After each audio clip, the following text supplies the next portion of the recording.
পৃথিৱীৰ 7টা বস্তুৰ ভিতৰৰে এটা আচৰিত বস্তু তাজমহলটো দেখাৰ সৌভাগ্য 2006 নে 7 চনতে এবাৰ হৈছিল।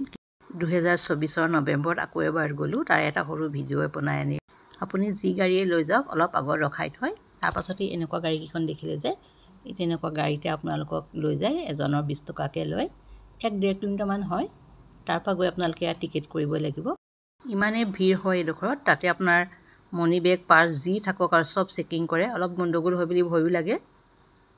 তাৰপৰা এয়া এইদৰে সোমাই গ'লোঁ, অকণমান ভিতৰত যাব লাগিব, তাৰপাছতহে আপোনালোকে তাজমহলটো দেখিব। এফালে যাবলৈ এফালে আহিবলৈ বহুত পৰিষ্কাৰ হয়, চাফা কৰি ৰাখিছে কিন্তু এয়া। তাৰপৰা এইখন দৰ্জা দিয়া সোমাই যাব লাগিব, গেটেই আৰু আপোনালোকে সোমাই যাব লাগিব এইখন গেটেদি। সেয়া দেখিছেনে তাজমহলটো বৰ ধুনীয়াকৈ বনাইছে ন গেটখনো। তাৰপৰা এয়া চিকিউৰিটি বহি আছে, আপোনাৰ কিবা প্ৰব্লেম হ'লে আপুনি তাতে ক'ব পাৰিব। এইয়া সোমাই প্ৰথম এইদৰে দেখিব তাজমহলটো, কিমান ধুনীয়া লাগিছে ন, ইমান সেউজীয়া পৰিৱেশৰ মাজত চাওকচোন কিমান ধুনীয়া ন। তাতে তেওঁলোকে গছ গছনি আৰু শুৱনি কৰি থৈছে। আমি ফ্ৰণ্টেদি নগৈয়ে আমি অলপ ছাইডেদি গ'লোঁ, এয়া দেখিছেনে ছাইডতো এইবোৰ বনাই থোৱা আছে, আৰু গছ গছনি দেখিছেনে এয়া ইমান সুন্দৰ পৰিৱেশ, চৰাই চিৰিকটিৰ মাতটো কিমান ধুনীয়া চাওকচোন আপোনালোকে। মই এয়া দেখাইছোঁ, এটা কিমান ধুনীয়া বস্তু আমাৰ ভাৰতত আছে ন, আমি এইটো লৈ বহুত গৌৰৱ কৰিব পাৰোঁ। আমি এই ছাইডৰ পৰা অলপ অলপকৈ আগবাঢ়ি গৈ আছোঁ, এইবোৰ চাওকচোন ঘাঁহবোৰ কাটিংটো কি ধুনীয়া কাটিং ন। সেইটো দূৰৈত তাজমহলটো দেখিছে,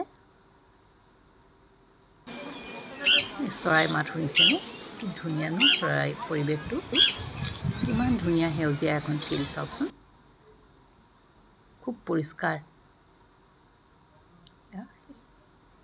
সেয়া আমাৰ তাজমহলটো দেখিলেনে, মই দূৰৰ পৰাই ফটো তুলি তুলি আকৌ বিদুবগীকৈ গৈ আছোঁ।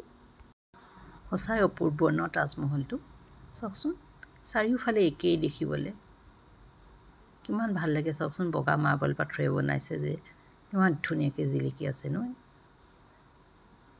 চাওকচোন বেক কৰি ৰাখিছোঁ, মই সেইখন গেটেদি আমি সোমাই আহিছোঁ। কিমান মানুহ আছে, সেইদিনাখন বহুত মানুহ হৈছিল, আৰু আমি সেইদিনা বতৰটো ভাল পালোঁ, চাই হেঁপাহ নপলাই, তাৰমানে চাৰিওফালেই সুন্দৰ।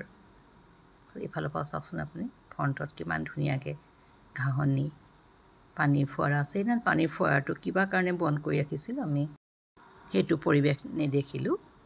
চাওকচোন আপোনালোকে সেয়া চাওক, ওপৰত উঠিব লাগে, সেই ওপৰত উঠি আপোনালোকে কবৰস্থানটো চাবলৈ হ'লে পাৰিব যাবলৈ। তাত কবৰটো চাবলৈ হ'লে আপোনালোকে তাত টিকেট কৰিব লাগিব, আগতে এইটো কাম নাছিল, সেইটো টিকেট কাউণ্টাৰ হয়, এজনৰ 200 টকাকৈ লয়। তাৰ ছাইডতে এটা মছজিদ আছে নামাজ পঢ়িবলৈ, এইটো মছজিদ হয়, ইফালেদিও সোমাব পাৰি ইফালেদিও সোমাব পাৰি, শুকুৰবাৰে তাত নামাজ হয়। দেখিছেনে এইটো মছজিদটো হয়, চাওকচোন এবাৰ ছাইডতে এইটো তাজমহল। আমাৰ তাজমহলৰ ছাইডখন কিমান মুকলি দেখিছেনে, চাওকচোন আপোনালোকে, মই দেখাই আছোঁ, এয়া মোৰ মিষ্টাৰ হয়, এইটো এটা ছাইডৰ পৰা তুলিছোঁ। তাৰপৰা ছাইডতে এয়া যমুনাখন দেখিছেনে, কিমান ধুনীয়া পৰিৱেশ ন, শান্ত।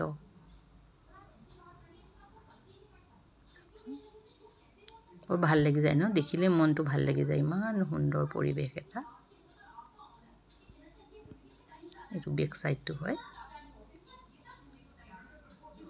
চব মাৰ্বল পাথৰ ন ৱালবোৰ, কি ঠাণ্ডা, আপুনি মানে চুইট চালে ভাল লাগি যায়, ইমানেই ঠাণ্ডা পৰিৱেশ। এনেকুৱা চাৰিওফালে আছে।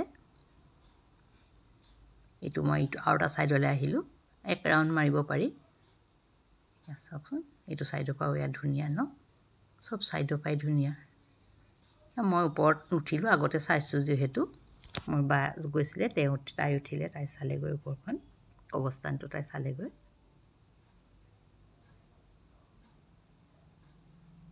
ছাইডতো চাওকচোন এইবোৰ কি ধুনীয়া পৰিৱেশ ন। মোৰ যদি ভিডিঅ'টো আপোনালোকৰ ভাল লাগিছে, আপোনালোকে লাইক কমেণ্ট শ্বেয়াৰ কৰিব। ভিডিঅ'টো চোৱাৰ বাবে ধন্যবাদ।